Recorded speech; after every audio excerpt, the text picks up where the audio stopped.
So you're a new player in Sea of Thieves and you're looking to get your bearings. I'm Framesy, and in this video I'm going to teach you exactly what's what at an outpost, as well as some handy tricks I've learned over the last few years. As a new player, the Tavern will be the first thing you see on the Sea of Thieves. Every game you start via the adventure option on the main menu will spawn you into a server and have you waking up at a table in the Tavern. My tip here is to select the Pirate's Life option on the main menu, as this spawns you on the beach in front of Calypso and doesn't have that annoying wake-up animation that everyone's moaned about for a year or so. The Tavern itself features a few key elements. We have the mysterious stranger, and next to him the book responsible for starting the Shroud Breaker Tall Tale. This is at every single outpost in the Tavern and is in the exact same place. And the most important element here is the barmaid.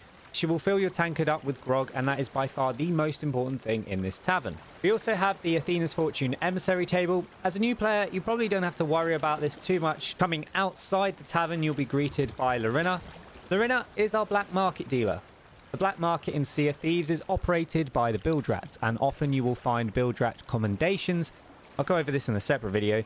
Unlock items for purchasing within the black market. At present, the black market hasn't had a good update for a while, and its archive of cosmetics has moved into its respective outpost stores. Okay, next up is the general clothing shop. General clothing shop is, well, just that. It is a shop to buy your standard non-super special clothing. You'll find it by keeping a weather eye out for a boot mark hanging over the door. Now, when you go inside and speak to the trader to browse his stock, you'll see several tabs of items that you can navigate, each populated with a bounty of items that can be purchased for gold. If you see items with chains over them, these items are locked and require a commendation to unlock them for purchasing with gold. Coming back outside the clothing shop, you'll find two boxes, a clothing box and a vanity box. The clothing box is for equipping all clothing items, and for those who like to run around in their undies, you can change the color of those here too.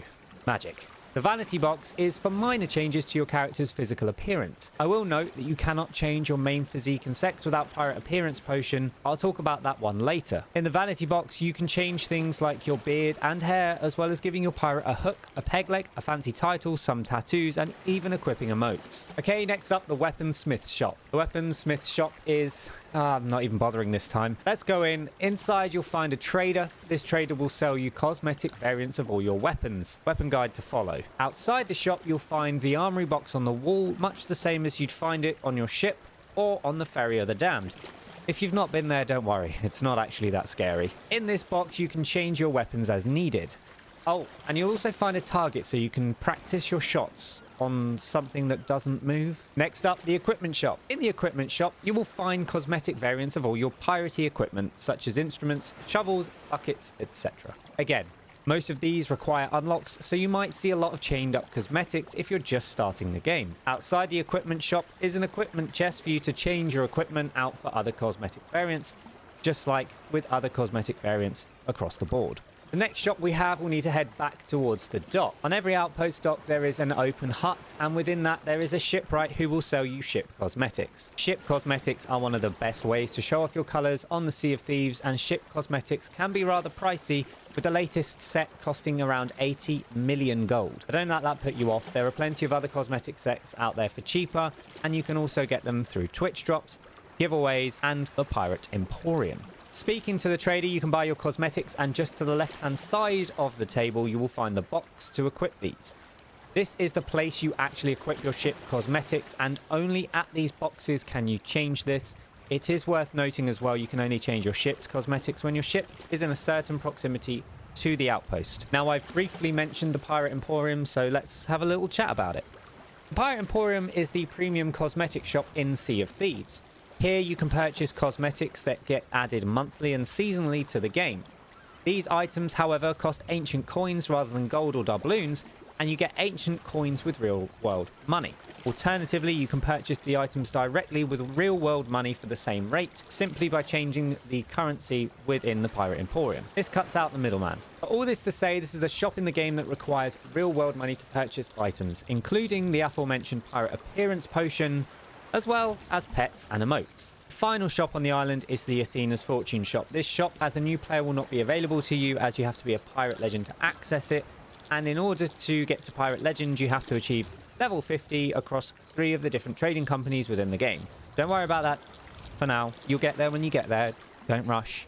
Take your time. It's a wonderful feeling. Okay, so moving on to the trading companies. These are the people that you will run for. These are the people that you will sell your loot to, you will do quests for, and play a vital role in your experience on the Sea of Thieves. Starting things off with are the gold hoarders. Gold hoarders all sit in a little tent on the beach of the outpost, and it looks like this. They must have got a bulky buy at Millets or something, because this tent is nothing to shout about. It is at the gold hoarder that you can trade in gold hoarder loot such as chests, trinkets and gems, buy voyages, and vote to raise your gold hoarder emissary ledger. Emissary ledger guide coming soon. Again. Next up, we have the Order of Souls.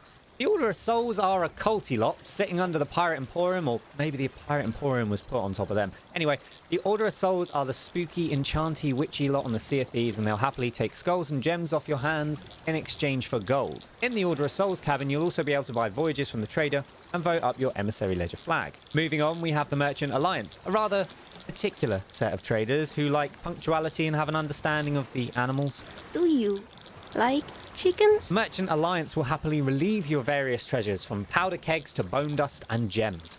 Here you can buy merchant voyages from the traders and raise your emissary flag at the table. Finally, on an outpost, I almost regret telling new players this, we have the Reaper's Bones table. The Reaper's Bones are a PvP faction in the game, although at present you wouldn't think it. As a new player, please don't raise this flag unless you want to fight, and if you don't want to fight, don't run. Take the beating and then don't raise this flag again and learn your lesson. Seriously. All you can do at an outpost for this faction is raise the flag, as the Reaper's Bones have a dedicated island covertly named the Reaper's Hideout. Honestly, you'd think they would have a better name for somewhere they were all hiding. The last thing you will find on an outpost is the newly added A Pirate's Life Tall Tales starting points. It is from here that you can vote on the books to start the Pirate's Life Tall Tales. Okay, so that does it for this outpost guide. I hope as a new player you found this guide helpful. Don't forget to subscribe to be notified whenever I release a new video. There are more guides coming. If you're a new player, please stay tuned. Check out some of the ship cosmetics videos that are on my channel. And also, I've done a couple of other weapon tips and tricks video in the past, so go and check those out as well. Don't forget, if you like the video, to leave a like. Drop a comment down below if you've had any early experiences on the Sea of Thieves that you found fun and wanted to share with someone. Don't forget to subscribe, like the bell, and stay up to date whenever I release a new video. And until the next one, thank you and goodbye.